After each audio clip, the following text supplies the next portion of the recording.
ഇപ്പോൾ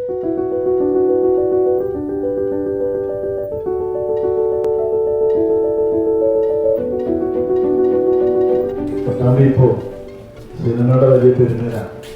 മനുഷ്യന്റെ കഥ പറയാൻ സിനിമ കൊണ്ട് എങ്ങനെ സാധിക്കുമെന്നതിൻ്റെ വലിയ ഉദാഹരണമാണ് നിങ്ങളിവിടെ കണ്ട ഈ 3 സിനിമകൾ. പടം അടിപൊളി പടമാണ്. നിയാസ്ക സൂപ്പറായിട്ട് ഒരുപാട് ചിരിച്ചു. ഇവര് നാളത്തെ ഡയറക്ടർമാരും ആക്ടേഴ്സും ആണെന്നുള്ളത് ഇവർ തെളിയിച്ചിട്ടുണ്ട്.